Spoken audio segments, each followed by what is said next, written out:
오늘 말씀은 갈라디아서 2장 20절 한 절입니다. 갈라디아서 2장 20절입니다. 신약성경 304쪽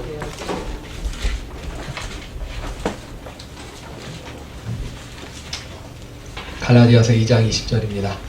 우리 한 절밖에 안 되니까요. 우리 한 목소리로 합독하겠습니다. 시작. 내가 그리스도와 함께 십자가에 못 박혔나니 그런즉 이제는 내가 사는 것이 아니요 오직 내 안에 그리스도께서 사시는 것이라. 이제 내가 육체 가운데 사는 것은 나를 사랑하사 나를 위하여 자기 자신을 버리신 하나님의 아들을 믿는 믿음 안에서 사는 것이라. 아멘. 우리 한 번만 더 읽을까요? 시작. 내가 그리스도와 함께 십자가에 못 박혔나니 그런즉 이제는 내가 사는 것이 아니요 오직 내 안에 그리스도께서 사시는 것이라. 이제 내가 육체 가운데 사는 것은 나를 사랑하사 나를 위하여 자기 자신을 버리신 하나님의 아들을 믿는 믿음 안에서 사는 것이라. 아멘.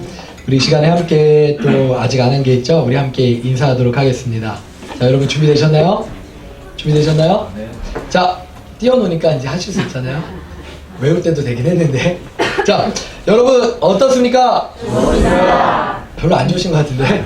자, 다시 한번. 여러분 어떻습니까? 좋습니다. 뭐가 그렇게 좋으십니까? 예수님이 좋습니다. 예수님 때문에 행복한 우리는 하나님이여 그리스도입니다. 할렐루야. 아멘. 우리의 사명은 하나님의 영광 빛나는 그러므로 우리의 사명은 복음 전파. 할렐루야. 우리 사랑하는 지체들과 함께 잘 왔다고 서로 사랑하고 축복한다고 우리 인사하도록 하겠습니다.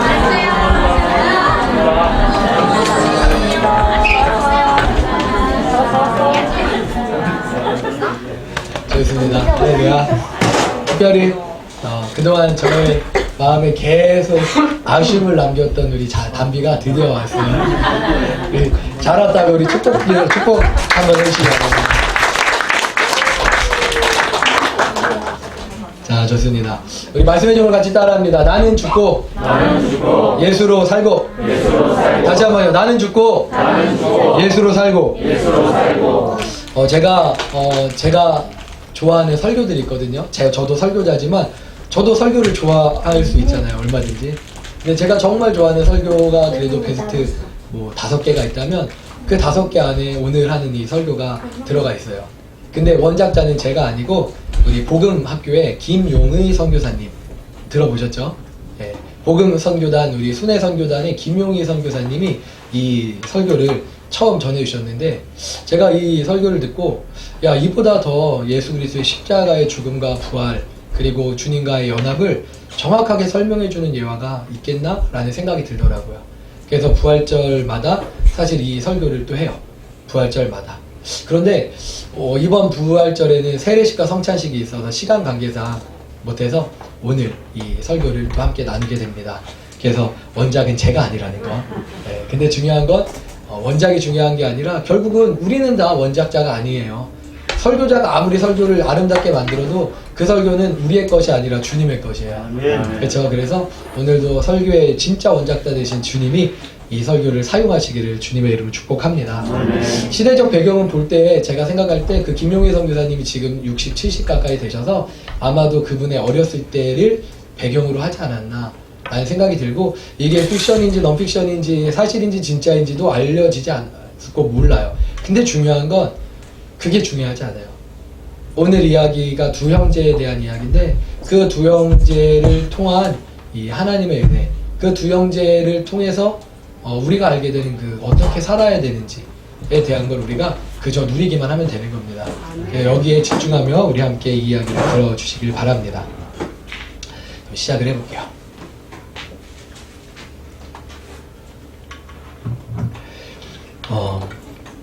어느 도시에 어린 두 소년이 둘만 딱 남게 된 겁니다. 부모님이 무슨 사고로 죽었는지 어린 두 아이만 덜렁 그 도시 한가운데 남게 된 거예요. 형이라고 해봤자 10살도 채 안 된 어린 형이 자기보다 어린 동생을 어떻게든 길러보겠다고 그렇게 기르고 있는 겁니다. 그래서 이 형은요, 어린 동생 때문에 자기는 울겨를도 없이 10살밖에 안 됐잖아요. 엄마 아빠가 없으니 얼마나 보고 싶고 말하고 싶겠어요. 근데 자기는 울겨를도 없이 밥이라도 하나 얻으면은 동생에게 주었고 옷이라도 하나 얻으면은 동생을 입혔어요. 오로지 그렇게 동생만을 위해 살았던 겁니다. 그런데 이제 고작 10살짜리인 어린 형이 감당하기엔 삶의 무게가 너무나 컸던 거예요. 그렇게 몇 년을 버티다가 지칠 대로 완전히 지쳐버린 이 형이 하나님의 은혜로 우연히 교회에 가게 된 겁니다. 그리고 그곳에서 예수님을 만나게 되었어요. 거기서 엄마 아빠를 합친 것보다 더 놀라우신 예수님의 사랑을 경험하게 되었던 겁니다. 그리고 그날 그가 홀로 지고 있던 모든 삶의 무게를, 삶의 짐을 다 사랑하는 주님께 맡겨드렸어요. 그리고 그날 이후 형은 날마다 동생의 손을 붙잡고 즐거운 마음으로 예배당에 나왔습니다.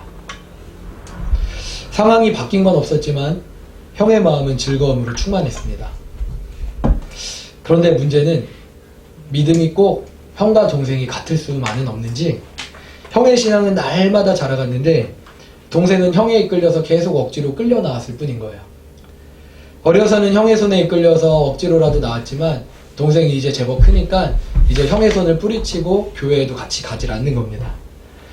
동생이 청소년기에 접어들 땐 형을 향하여서 계속 이렇게 얘기를 하는 거예요. 만약에 하나님 살아계신데 왜 우리 집은 이 모양 이 꼴이야? 하나님 살아계시면, 형이 그렇게 잘 믿는 하나님 살아계시면 우리 집이 달라져야지 왜 이 모양 이 꼴이야 계속? 이렇게 이야기하면서 교회를 멀리하고 동네 불량배들과 어울리기를 시작했던 겁니다. 그렇게 청년이 된 동생은 이제는 더는 형의 힘으로는 감당할 수 없는 불량한 사람이 되어서는 끝을 모르는 방탕으로 내달리고 말았습니다. 그러나 그러면 그럴수록 형의 동생을 향한 마음은 더욱 간절해졌고 동생을 향한 형의 기도는 날마다 더욱 길어져 갔습니다. 그렇게 여느 때와 같이 사랑하는 동생을 위해 기도하던 어느 날 밤 갑자기 눈이 벌컥 열리더니 동생이 온몸이 피투성인 채로 얼굴은 백지찬처럼 하얗게 된 채로 바들바들 떨면서 집에 들어온 거예요. 그리고 형에게 이렇게 말했습니다.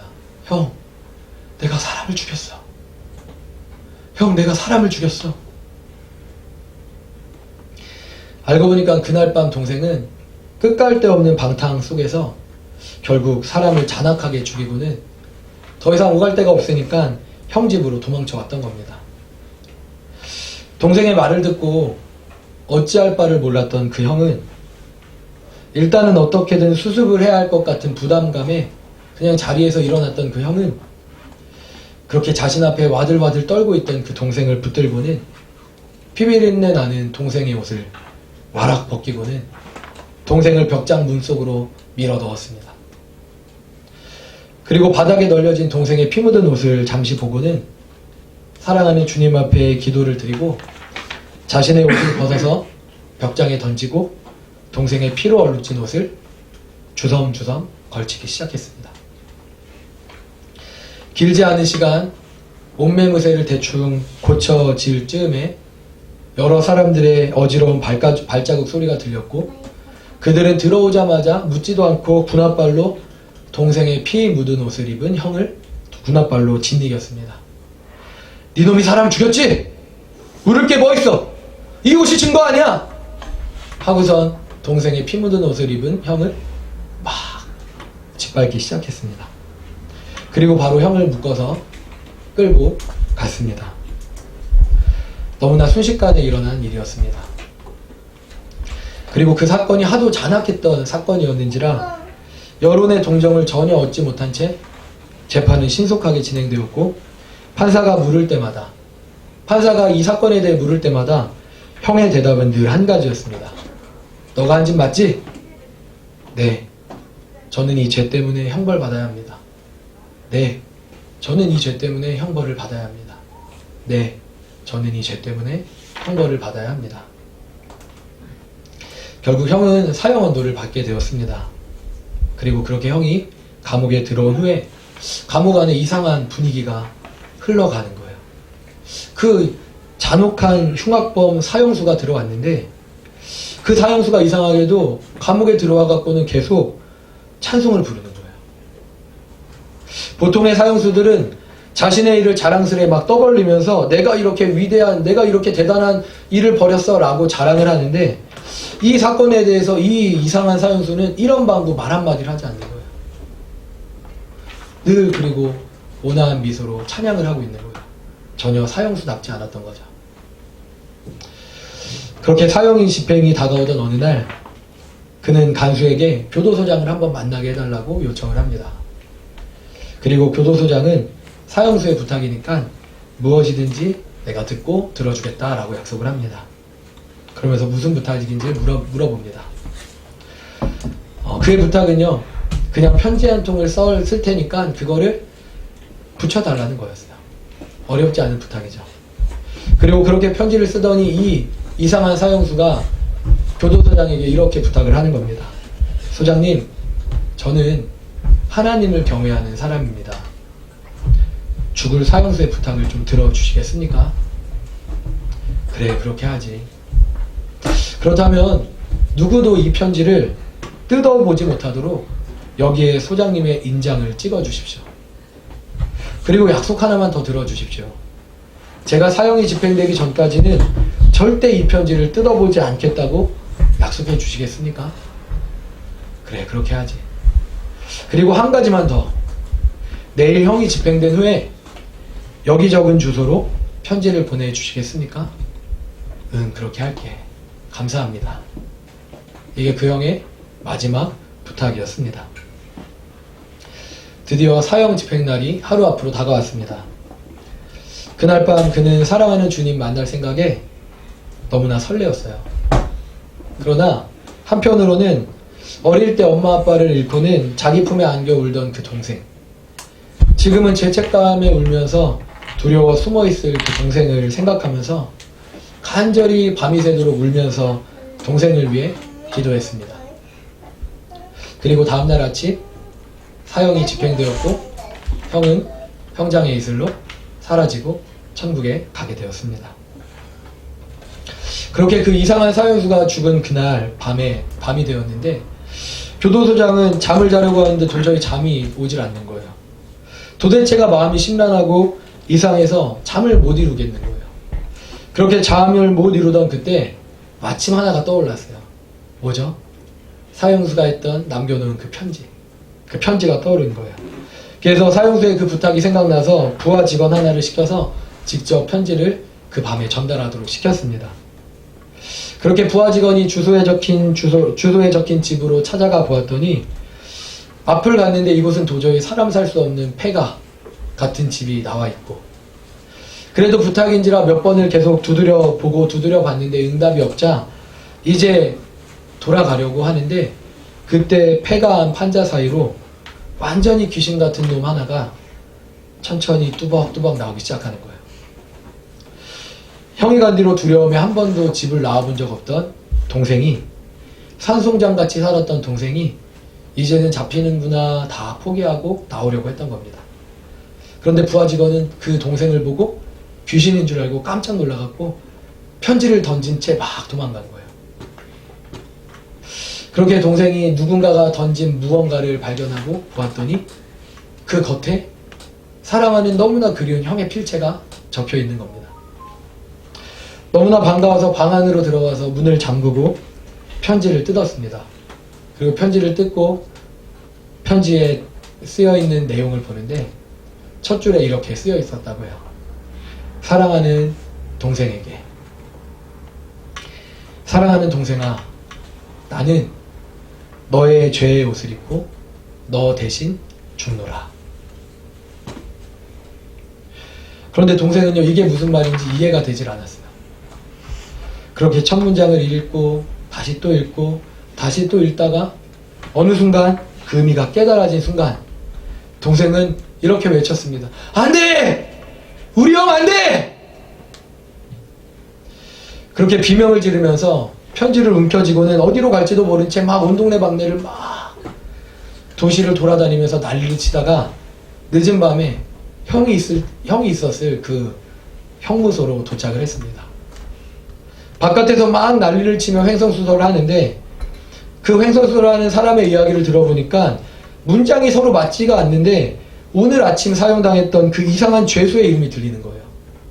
그리고 그 이야기를 듣고 소장이 그를 들어오도록 하니까 이 횡성수설하는 동생이 또 그 소장 앞에서 여전히 횡설수설을 하고 있는데 그 얘기 중에 문장은 맞지 않는데 한 가지 확실한 건 뭐냐면 그 사형수는 자기 형이었고 자기는 동생인데 그 형은 사형당할 일을 한 적이 없었고 그 사형하고는 자기와 관계가 있었다.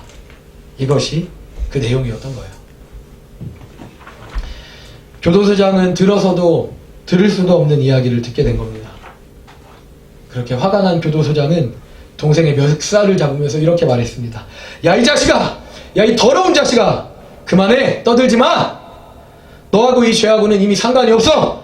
그러니까 빨리 나가! 꺼져!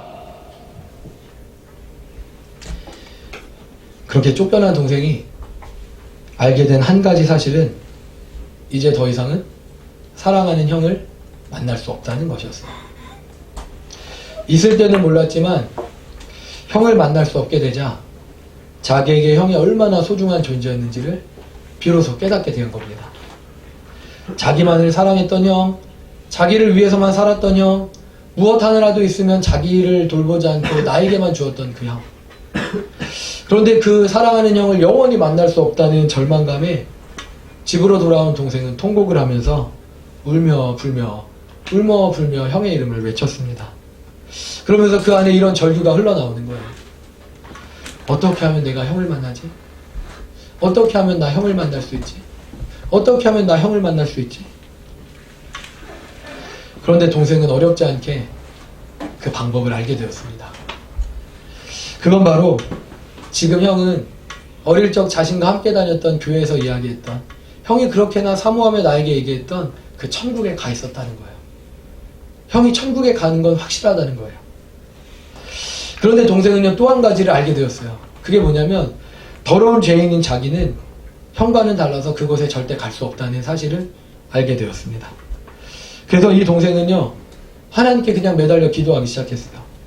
형의 하나님, 우리 형이 사랑하는 하나님, 저는 천국 갈 수 없는 지옥에 가야 되는 죄인이지만 우리 형을 만날 방법이 천국밖에 없다면 나 좀 천국에 들여보내주세요. 나 좀 천국에 들여보내주세요. 동생은 그렇게 기도를 하기 시작했습니다. 그렇게 간절히 기도하기 시작했습니다. 그런데 이 간절한 기도를 누가 더 오래 기다리셨을까요? 우리 주님이 더 오래 기다리셨죠. 이 기도를 누구보다 오래 기다렸던 주님이 늦게 대답할 이유가 없으셨던 거예요.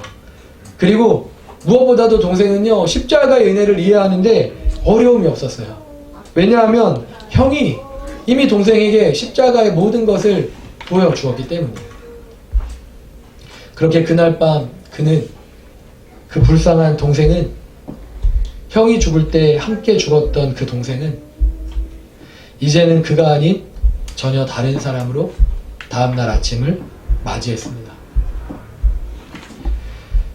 동생이 형이 남긴 유품을 찾아봤더니 오직 자기를 위해서만 살았기 때문에 낡은 작업복 한 벌 외에는 아무것도 없는 거예요.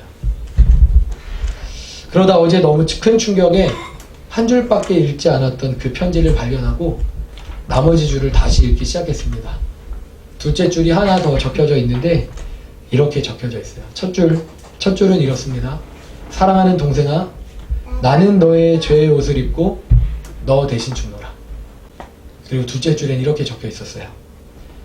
너는 이제 나의 옷을 입고 나처럼 살아다오. 너는 이제 나의 옷을 입고 나처럼 살아다오.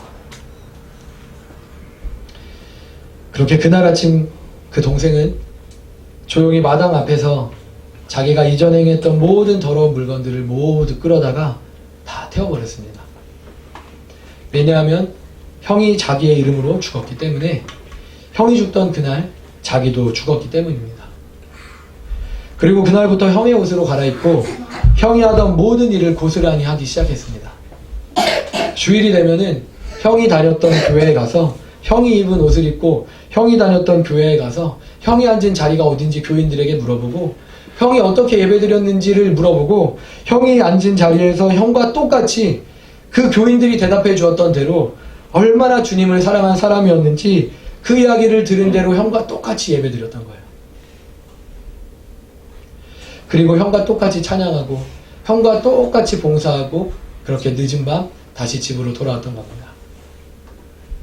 그리고 집으로 돌아와서는 형의 낡은 작업복을 입고 형이 그렇게 일했던 것처럼 정직하게 일하고 진실하게 일했던 겁니다.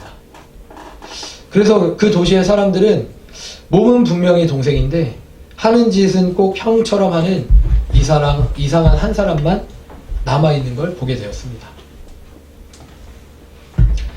세월이 지난 어느 날 아픔이 잊혀져 갈 무렵에 예전에 동생과 함께 놀던 불량배들이 다시 동생에게 찾아와서 동생의 옷자락을 붙잡고 땡기면서 그를 유혹했습니다.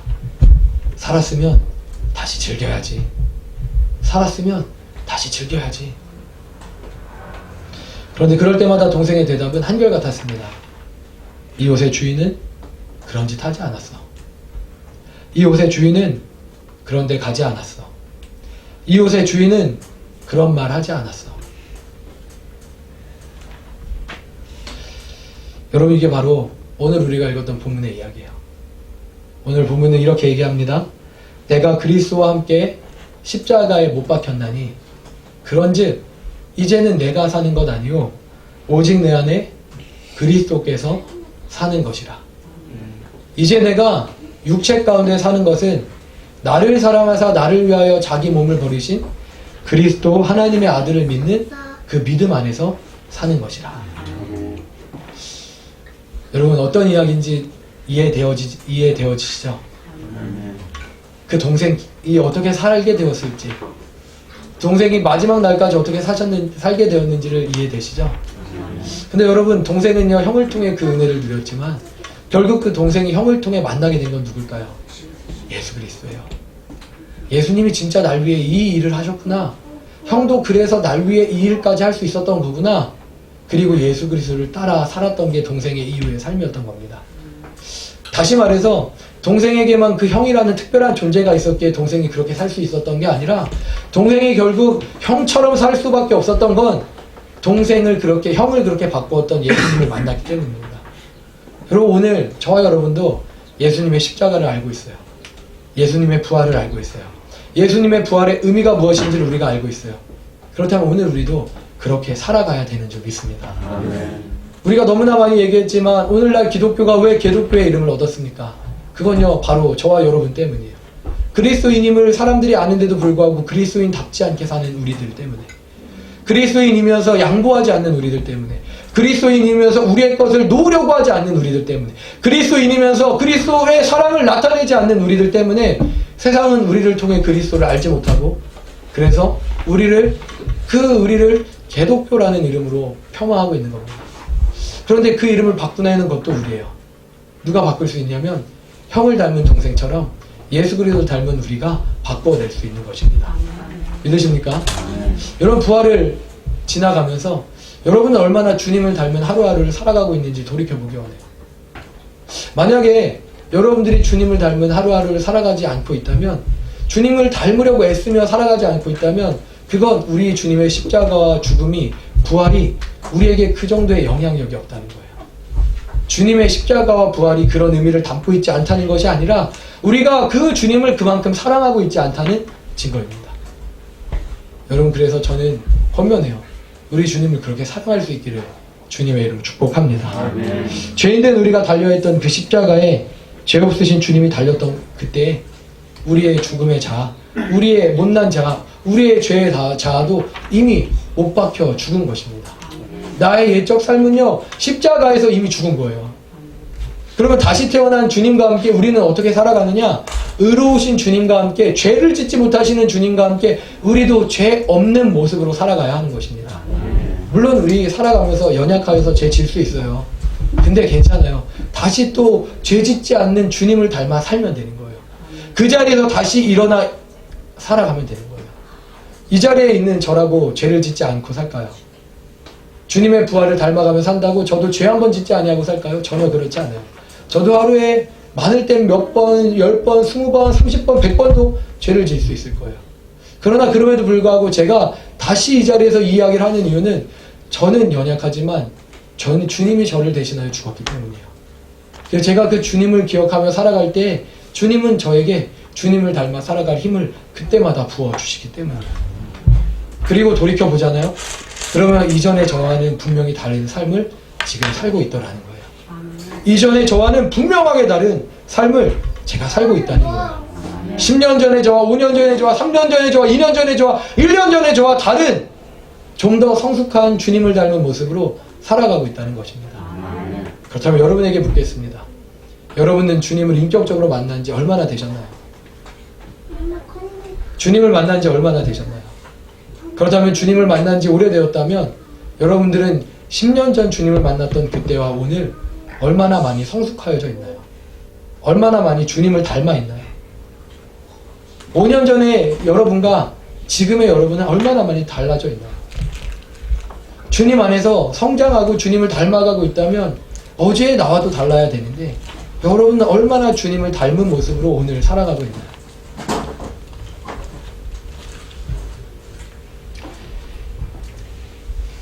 여러분, 남아있는 우리의 인생의 목표가 하나 있다면 그건 딱 하나예요. 그건 뭐냐? 주님 닮는 것입니다. 나를 위하여 물과 피를 쏟기까지 나를 사랑하신 그 주님, 그리고 이제는 내가 작은 예수가 되어서 나를 닮으라고 하시는 그 주님께 우리의 삶을 드리는 것입니다. 그 일이 우리의 힘으로는 할 수 없어요. 그러나 구원도 누가 하셨어요? 주님이 하셨어요. 그럼 그 삶을 살게 하시는 것도 누굴까요? 주님이 하세요. 믿으십니까? 믿으십니까? 우리가 해야 되는 일은 딱 하나예요. 그 주님을 더 사랑하는 것, 그 주님을 붙잡는 것, 주님을 기억하는 것. 근데 이 일은 가만히 되어지지 않아요. 구원은 공짜지만 주님을 닮는 것은요, 거룩해지는 건요, 성결해지는 건요, 우리의 대가 지불이 필요해요. 제가 이미 말씀드렸습니다. 우리의 대가 지불은 무엇이냐면요, 매일의 말씀의 삶이에요. 매일의 기도의 삶이에요. 매일의 예배의 삶이에요. 그리고 믿음 안의 교제의 삶이에요. 우리의 복음을 누군가에게 전하는 전도의 삶이에요. 이것을 행하실 때 주님을 닮아가게 되어 있는 거예요. 여러분 그 일을 행하고 계십니까? 여러분 큐티 정기구독을 신청하셨어요? 신청하셔요. 여러분 매일 말씀을 읽는 거 실천하고 계셔요? 제가 아무리 이 자리에서 많은 이야기를 하고 여러분들이 이 자리에서 눈물을 흘려도 그리고 내일 말씀을 읽지 않으면요 아무 능력이 나타나지 않아요. 왜냐? 삶에 있어서 얼마나 바쁜 하루를 살아요. 그 가운데 세상이 우리의 모든 은혜를 다 주일에 받았던 이 은혜 금방 사라져버리고 마는 거예요. 매일 우리가 말씀과 기도를 살아야 되는 것, 왜냐면요 매일 우리는 그 주님을 붙잡아야 되기 때문이에요. 근데 여러분 다시 해보시라니까요. 매일 말씀을 다시 시작하고 매일 기도를 시작하고 매일 예배의 자리 가운데 나오면 그러면 여러분들 그 은혜가 하루를 주장할 거예요. 내가 죽고 다시 예수로 살아가게 할 거예요. 그 은혜가 하루하루 쌓여가면서 여러분 이와 같을 거예요. 성장하지 않는 것 같아 보이는데 성장해요. 주님을 닮아 보이는 것 같지 않은데 매일 하루 성경을 읽는 게 뭐가 달라지는 것 같지 않은데 근데 하루를 돌이켜보고 일주일을 돌이켜보고 한 달을 돌이켜보잖아요. 그러면요 성장했어요. 내가 알아요. 내가 알아요. 그렇게 10년이 지나잖아요. 남들 모두가 다 알아요. 내가 너는 이해해. 내가 너는 인정해. 여러분 그런 말을 들어보셨나요? 그런 말을 들어야 돼요. 왜냐면 그게 우리의 마땅한 삶이잖아요. 믿으십니까? 믿으십니까? 그러므로 이 말에 동의한다면 뼈를 깎는 각오로 몸을 쳐서 복종하기까지 나는 죽고 예수로 살아가시기를 주님의 이름으로 축복합니다. 마지막으로 영화 부활 금요일날 우리가 함께 봤는데 이 자리에 또 함께 오지 못한 분들 계시지만 그 영화 속에 나왔던 픽션이지만 넌픽션이지만 가짜지만 그지만 거기에 중요한 얘기는 뭐냐면요 거기에 나왔던 그 호민관이 부활하신 주님을 만났거든요. 이게 허구지만 부활하신 주님을 영화 속에서 만났거든요. 근데 영화 속에서 부활하신 주님을 눈앞에서 보고도 그가 믿지 못해요. 정말 이게 진짜인지 계속 의구심을 가져요. 근데 그 호민관의 마지막 말은 뭐였냐면요 이것이었어요. 확실한 건 이전의 삶과는 이제부터 나의 삶은 이전의 삶과는 같을 수는 없어. 이전의 삶과 나는 같을 수 없어. 호민관의 고백이 우리의 고백이어야 돼요. 정말 부활하신 주님을 내가 믿고 있다면 이전의 삶과 내가 같을 수는 없어요. 이전의 삶과 달라진 예수님을 닮은 저와 여러분 되시기를 주님의 이름으로 축복합니다. 우리 함께 찬양하고 그리고 기도하고 우리 오늘 예배를 마치도록 하겠습니다. 우리 찬양할 때 우리 내가 그리스도와 함께 찬양하면서 우리 설교를 기억하면서 정말 내가 주님과 함께 죽었으니 이제는 주님과 함께 살기 원합니다. 우리 그렇게 고백하며 나아가길 축복합니다.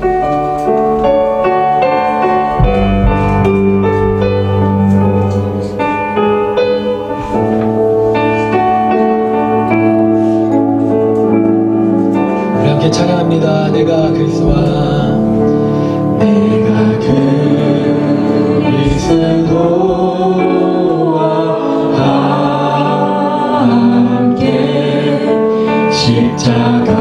십자가에 못 박혔나니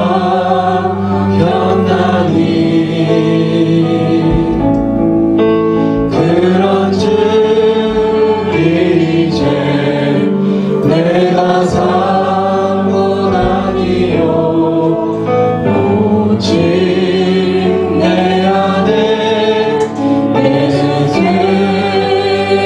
예수께서 사신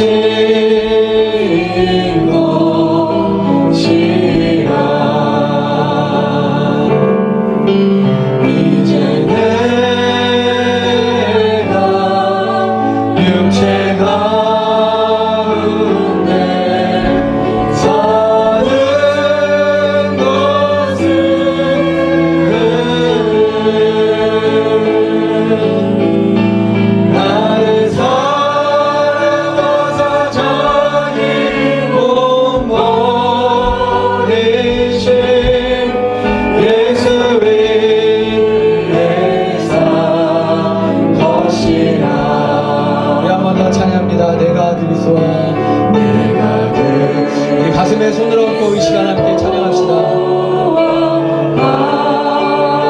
함께 십자가에 못 박혔나니 그런즉 이제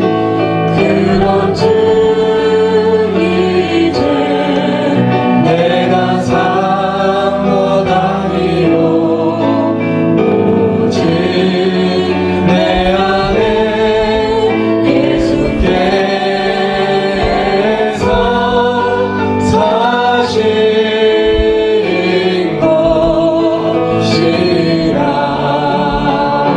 이제 내가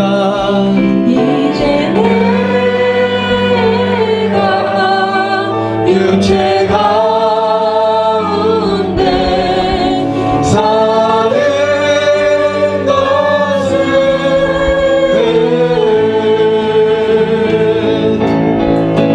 나를 사랑하사 자기 몸 버리신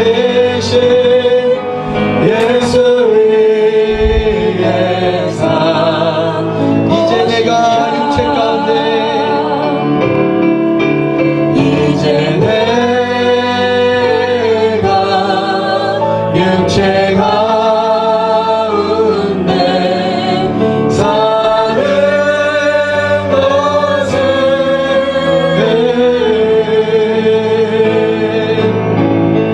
나를